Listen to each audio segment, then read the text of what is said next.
Bueno, hablemos de la vida, Esther Díaz. Bienvenida, ¿eh? Se te ve espléndida, muy, muy mona. Bueno, muy muchas linda, gracias, muchas gracias. Muy, muy elegante también. Bueno, Estás, porque como sos filósofa, doctora en filosofía, ¿no es cierto? Te quería preguntar cómo ves a la mujer hoy, ¿viste? Porque antes estábamos hablando mucho de las mujeres, de su inserción en la sociedad, del tema generacional, ¿no? Vos, bueno, has conocido mujeres de distintas generaciones. Tal cual. ¿Cómo ves a la mujer hoy? ¿Cómo está parada? Y bueno, o sea, vos pensás que yo nací a mitad del siglo pasado, así que fui víctima de muchísima represión, no solamente por mi familia, que eran hijos de inmigrantes españoles, sino por la Iglesia Católica, en donde me formé por lo menos hasta la mitad del primario. Así que, bueno, había mucha represión, los chicos no podíamos hablar, las chicas menos, o sea, había que callarse la boca, había que aguantarse todo.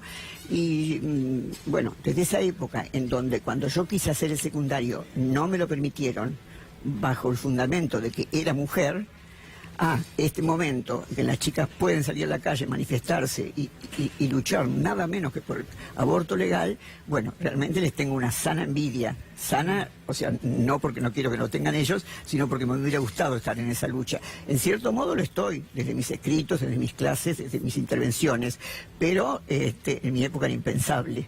Así que creo que nos queda mucho camino por recorrer, pero es importantísimo el camino que ya hemos recorrido. ¿En qué términos te dijeron que no podías hacer el secundario, digamos? ¿Cómo se da esa conversación? ¿Cómo se lo dicen a tus padres? ¿Cómo te bajan esa información? ¿Cómo llegas a esa conclusión? En mi caso, es tremendo. Mi mamá y mi papá, los dos eran iletrados. Bueno, mi mamá había ido hasta segundo grado, pero ni lo había terminado, y mi papá ni siquiera había ido al colegio. Mi papá era un canillita, un chico de la calle, en épocas que por suerte no andaba la droga y las cosas que hay hoy, y se hizo un hombre trabajador. Pero trabajador, vendió diarios toda la vida. Hasta que se jubiló, vendió diarios toda la vida. Entonces, nosotros somos tres mujeres, tres hermanas. Así que el valor máximo en mi casa era llegar virgen al matrimonio. La mujer no tenía que salir ni a trabajar ni a estudiar, tenía que prepararse para ser una buena madre, una buena esposa y con suerte una buena abuela. Y esto sacaba señores. Entonces, no sé por qué yo quise estudiar desde chiquitita. Y cuando ya estaba llegando, en aquel tiempo se decía sexto grado, no porque hubiera menos, sino que primero inferior y primero superior. Primero superior. Sí, me dijeron que no iba a estudiar de ninguna manera, porque además nosotros éramos de Ituzaingó, en el conurbano, y en aquel momento no había secundarios, o sea que hubiera habido que viajar hasta el centro, y lo que se decía era que se echaban a perder las chicas cuando viajaban en el tren, que fumaban, que hacían cosas raras. Y entonces, ¿pero por qué no puedo estudiar? Porque fulanito. Entonces yo nombraba chicos de mi edad, conocidos de mi familia, que sí iban a estudiar. Y bueno, porque ellos son varones, pero vos sos mujer, así que vos tenés que prepararte para ser una buena ama de casa, no para estudiar. O sea que fue una frustración. ¿Pero y cómo? ¿Y rompiste esa barrera? Porque después te fuiste bueno, filosofía, a los 20, o sea, primero hice una cosa que suena loquísima, pero no es tan loca. Intenté meterme a monja de clausura. ¿Pero por qué? Porque es una cosa de loco. Querés liberarte de tu casa y te metes a monja de clausura. ¿Pero por qué? Porque como yo me quería meter con las benedictinas, que 12 horas por día, por lo menos en aquel momento, no sé ahora cómo será, cantaban en latín. Entonces yo imaginaba que ellas estudiaban.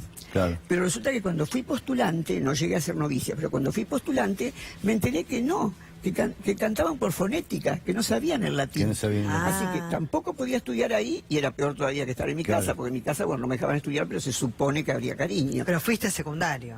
¿Cómo? Fuiste a secundario, pues si no te podrías haber entrado en la universidad. A los 20 años. Claro, a los 20 años. Entonces, ¿Dónde fuiste? a los 21, bueno, a los 21 cuando dejé eso, me casé.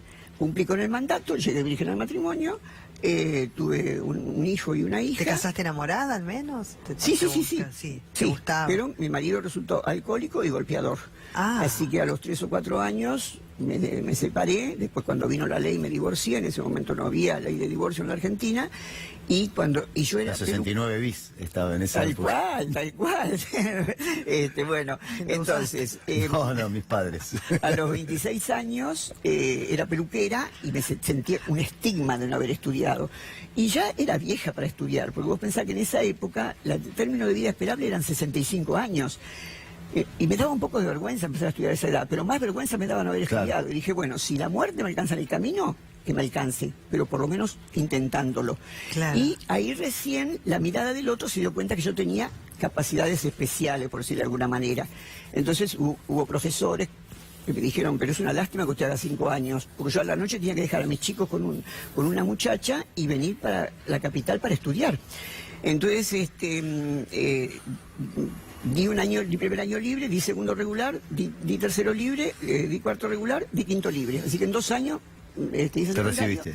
Y a los 29 años, pues ya ahí dije, bueno, antes de los 30, la universidad. Y en aquel tiempo había que dar examen de ingreso. Mamita querida. Antes de los 30, el momento más feliz de mi vida, cuando vi mi nombre entre los nombres de los que habían ingresado.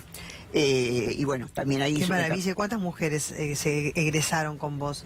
Y bueno, mira, yo lo que pasa es que siempre fui contracorriente, porque también en filosofía y letras hice muchas materias. Estamos hablando de los 70 esto, ¿no? Más o menos. Claro, yo entré en el 69 a filosofía y letras, Claro. cuando era una explosión. Sí, Explosiva, en claro. medio de la universidad, Es áspera. así, filosofía Como y siempre letras, llegamos un poco tarde respecto Fue la noche de los bastones largos, por ahí Estábamos nomás. Tal digo, cual, como- estamos haciendo mayo del 68 en el 69, Claro. lo estábamos Claro. haciendo. Así que fue movidita, pero también lo hice muy rápido. O sea, yo casi no conocí el compañerismo, porque como daba materias, ojo que trabajaba también, y tenía mis hijos, pero como daba materias libres, siempre estaba un poquito más adelante de mis compañeros.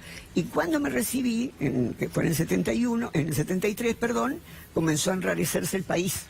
Comenzaron ya las cátedras nacionales, después la AAA, bueno, después la desgracia que nos pasó con el proceso cívico-militar, así que con mi titulito me lo tuve que encerrar, porque los militares estaban en la facultad, y me puse a vender tiza en los colegios para mantener a mis hijos. Claro.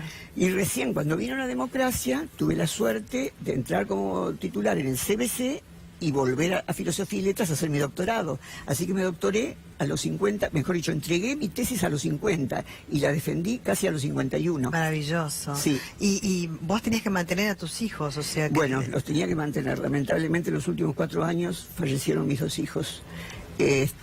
Justo en la época en donde, bueno, tuve que retirarme de las universidades. Yo sigo dando clases, dando seminarios, pero ya no soy profesora regular, porque obviamente tuve que jubilarme.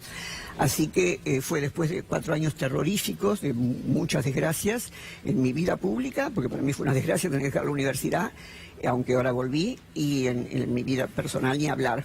Pero se produjo el milagro en ese momento, no hacía un año que había fallecido mi hija, que vino Martín Farinas a ofrecer hacer una película sobre mi vida.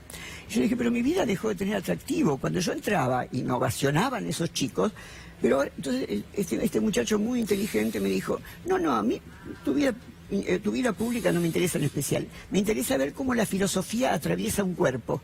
Entonces, bueno, con esa proposición, te imaginas, Como la me filosofía atraviesa conquistó. un cuerpo, claro. Y ahora me nombraron, escuchate esta, me nominaron el premio Cóndor, Mejor Actriz Revelación, Ah, mira qué bien. a esta altura de mi vida. Y bueno, Así una que, maravilla. quienes se crean que hay techo, no hay techo, señores. No hay techos, eso es importante. Y los argentinos tenemos techos, o sea, ¿por qué vivimos crisis, viste, cada tanto profundas crisis? Porque no son crisis hacia medias, viste. Y bueno, mira, yo lo que estoy en los últimos tiempos ya investigando y convencida, y bueno, y hablándolo con gente que me convoca como ustedes, es que ya no podemos pensar más en función de Argentina solamente. Tenemos que pensar bajo un marco teórico geopolítico, porque el neoliberalismo es una plaga que está invadiendo al mundo, no solamente a nosotros, lamentablemente. Entonces, no solamente tenemos que pensar, por ejemplo, en los 70, cuando yo recién me recibí, teníamos la ilusión de una filosofía latinoamericana, que no había que contaminarse con lo foráneo, que había que pensar en nosotros. O sea, esto sigue vigente, por supuesto, pero sin perder el marco en el que estamos metidos. Lo tenemos en nuestro país, lo tenemos en Brasil, lo tenemos en otras partes de América, lo tenemos en el mundo. Así que no podemos pensar ya solamente desde nosotros. Primero tenemos que pensar el enemigo que nos acecha y cómo es capaz de llevar votos, porque no es una dictadura, es democrático, Sí, o sea, sí. para Sí, terror. pero a mí me impacta eso que dice María Belén, como que estamos sentados arriba de un polvorín todo el tiempo y el polvorín al borde de explotar, ¿no? Sí. Y es como que ya nos acostumbramos. O sea, nos acostumbramos, cada 10 años, bueno, ya sabemos, cada 10 años viene un quilombo, viene una Claro, crisis, sí, sí. vamos a resistir. Y la verdad que es una vida bastante triste, ¿no? Llevarla así en esos Totalmente. términos. Pero yo no pierdo las esperanzas. Cuando en los 60 fui una joven de los 60, que creíamos que la revolución estaba a la vuelta de la esquina, bueno, así no fue.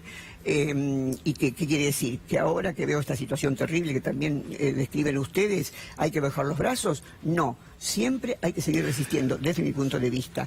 O sea, bueno, yo defendí mi doctorado sobre Michel Foucault, así que soy una convencida de que la micropolítica puede producir efectos en la macropolítica. Entonces yo creo que conversaciones como estas, y desde los lugares de trabajo, de estudio, que cada uno nos desarrollamos, tenemos que bregar. Obviamente, no para quedarnos en lo micro, sino para golpear en lo macro, como hicieron las chicas que defendían a María Soledad Morales en Catamarca en los 90, como hicieron las Madres de Plaza de Mayo en su momento, es decir, desde prácticas que hacemos desde abajo, desde el llano, tratar de impactar en lo alto. Y el enemigo también lo hace. ¿Pero por qué llegamos a estas situaciones tan límites? Bueno, llegamos porque lamentablemente, desde mi punto de vista, no existe el voto reconocimiento. El voto castigo sí existe, pero el voto reconocimiento no. Entonces, todas las conquistas que hubo durante los últimos 12 años, antes que vuelva el neoliberalismo a la Argentina, lamentablemente, por mucha gente que fue beneficiada con esas políticas, no son reconocidas. Es como que muchos argentinos han mordido la mano del querido de comer. Y desde lo filosófico, desde el ser nacional, si se puede llamar así, ojalá, porque la nación me parece que es superadora de todo, ¿no? Perfecto, ahí pusiste el punto, porque una de las cosas que más me preocupa es que tiene que ver también con lo que dijiste vos, Mariano, es que se está tratando de borrar la noción de nacionalidad, de pertenencia, de patria. O sea, hay cosas que son simbólicas, pero son contundentes. Haber sacado de los billetes a los héroes nacionales y poner animales está dando la pauta de cómo se quería marcar la línea. Es decir, ya los... Es toda una declaración de principios. ¿Y qué te parece? O sea, eso para mí fue... Borrar la historia. Eso para mí fue un mensaje, el que quiera escuchar, que escuche. De ahí en más, es decir, el tratar de sacar el 24 de marzo como fecha inamovible, bueno, el negacionismo ni hablar, es decir, hay toda una intención de borrar esa pertenencia. Por eso, una vez que pensamos quién es el enemigo, como lo propuse al principio, el segundo paso a seguir es la educación, según mi punto de vista, y bueno, y es en lo que puedo decir algo, digamos, porque toda la vida me dediqué a eso. O sea, volver a los valores patrios y a la pertenencia. Escúchame, ustedes andan por Estados Unidos y ven que la gente cuando compra una casa, lo primero que hace es poner una bandera hermosa de Estados Unidos y que la cuidan y está limpita y es un orgullo para ellos. No estoy refiriéndome al imperio, sino a la población. Nosotros tenemos como vergüenza de ser argentinos, eso hay que revertirlo. Tenemos que estar orgullosos, volver a estar orgullosos de ser argentinos, porque si no tenemos pertenencia, ¿qué podemos pretender? O sea que, ya te digo, una vez que tenemos claro que no es solamente un problema nuestro, sino que nos están aplastando también desde el exterior, porque no nos perdonan que fuimos durante muchos años un país sin deuda, eso no nos perdonan, entonces tratar de ver qué puntos en común, porque yo no creo en la unidad de los argentinos. O sea, hay posturas, yo como un negacionista no voy a poder hablar nunca, hay posturas que son irreconciliables, pero ¿por qué somos argentinos un día que ganamos un mundial, por ejemplo? Porque alguna pertenencia quedó, independientemente que es muy banal lo que estoy diciendo, pero me parece que sirve para seguir pensando. Entonces, acá se ha perdido en Capital. En algunas provincias todavía veo que el 9 de julio, 25 de mayo, las fiestas patrias se festejan el día que tienen que festejarse. Pero lo curioso, Esther, es que hubo un momento en donde se había recuperado esto con la patria es el otro, la fiesta del Bicentenario. Hubo como un momento en donde ese orgullo de ser argentino. No estoy hablando de patrioterismo, ¿no? Estoy hablando de un orgullo razonable, no de chauvinismo, ni de esas lacras que inundan a la sociedad. Pero eso se había recuperado. Yo recuerdo, para mí el Bicentenario fue una fiesta extraordinaria. Y algo pasó en el medio, ¿entendés? Sí. Algo ocurrió para que retrocediéramos en chancleta y volviéramos a encontrarnos en lugares oscuros como en los 70, como principios de los fines de los 60, o los 90. Digo, pasó algo raro, digo, no entiendo yo muy bien. Pasó que dejamos de tener políticos al mando del país y pasamos a tener empresarios. O sea, el Estado se ha convertido en empresarial. Entonces ya dejamos de ser pueblo, como éramos en el Bicentenario, y pasamos a ser individuos, como bien lo dicen los asesores del presidente actual. O sea, no, pueblo no. El pueblo no existe. Lo que existe es el individuo. Entonces quiere decir que el Estado no se hace cargo de los individuos. Si te morís de hambre, bueno, jodete. Sí, la meritocracia, ¿no? El culto a la meritocracia. Claro, además... Si te va bien es porque hacer las cosas bien, si te van mal es porque hacer las cosas mal. Depende de vos. Es el individualismo y no es tan así. absoluto, es la vuelta al individualismo. Te cuento, o sea, haber perdido la noción de pueblo, como bien lo marcás vos con otras palabras, y haber vuelto al individualismo, es pelearnos entre nosotros. Y esto ni siquiera lo inventó Durán Barba, lo dijo ya en el siglo XVII Maquiavelo, dividir para reinar. Entonces te das cuenta, esa unidad que vos estás diciendo... Porque estaba con los condottieri, que eran los mercenarios de la política en Italia en ese momento. Igual en medio de tanta oscuridad está el movimiento feminista, digo, breve porque tenemos poco tiempo, Sí, pero estamos yendo, pero si estamos yendo, sí. digo, eso también impacta, Por ¿no? Lo que suerte, está pasando. eso es muy importante porque además, por primera vez en mi larga vida, yo veo cómo los varones se comprometen también con esto.